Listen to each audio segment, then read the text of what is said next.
రామాయణం మనకి ఎలాగ జీవించాలి నేర్చుకోవాలి. భాగవతం మనకి ఏం నేర్పిస్తుంది తెలుసా? శ్రీమద్ భాగవతం మనం ఎలాగ చావాలి నేర్పిస్తుంది తెలుసా?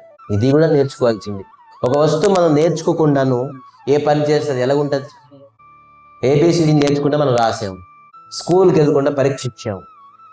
ఏదైనా ఒక ట్రైనింగ్ లేకుండా ఒక వస్తువు నేర్చుకోకుండాను మనం ఒక పని చేసామనుకుంటే అది పెర్ఫెక్ట్గా అవుతుంది ఇప్పుడు ఖచ్చితంగా చూడండి. కానీ ఏదైతే ఒక వ్యక్తి ఒక వస్తువు నేర్చుకొని ఒక విషయం నేర్చుకొని ఆ పని చేస్తే అది పెర్ఫెక్ట్గా వస్తుంది. చావడం నేర్చుకోకపోతే మనం ఎలా పట్టాలో చనిపోతే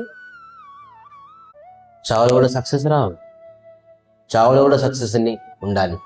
బతకడంలో సక్సెస్ నెలుక్కుంటున్నాం మనం అనేక రంగాల్లో. ఎప్పుడైతే రామాయణం వెళ్ళలేదో అతను జీవితంలో సక్సెస్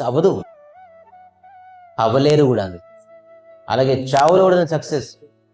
గోస్వామి పాద్ చెప్తున్నారు, వైష్ణవులు సాధు మహాత్ములు చెప్తున్నారు, రోజుకి ఒక్కసారైనా 24 గంటలోని ఒక్కసారైనా మన చావు గురించి మనం ఆలోచించాలంట.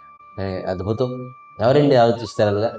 నేను చనిపోతాను, ఎలా చనిపోతాను, ఎలా చావాలి? ఎవరైనా ఆలోచిస్తారు? రోజుకు ఒకసారైనా ఆలోచించాలంట చావు గురించి. గురుగారు ఎప్పుడు కూడా నువ్వు కథ చెప్పినా, గురుగారు కథ చెప్పండి అనేక ప్రసంగాలు అంటే కేవలం మృత్యు చెప్తారు.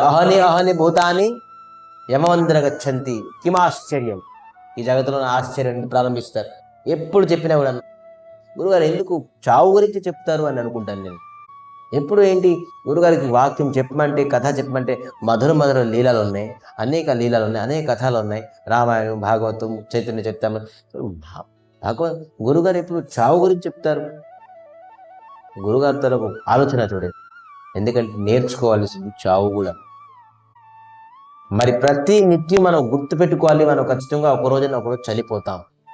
అప్పుడు తను ఎప్పుడు కూడా రాంగ్ వేకి వెళ్ళలేరు, అధర్మం చేయరు, అన్యాయం చేయరు, ఎవరికి అనిష్టం కోరుకోరు.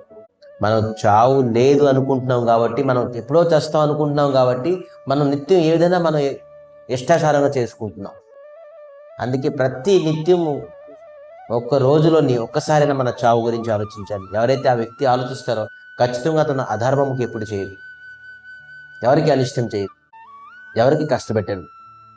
తన జీవితం ఖచ్చితంగాను అది ఎక్కడ నేర్చుకోలేం? శ్రీమద్ భాగవతం.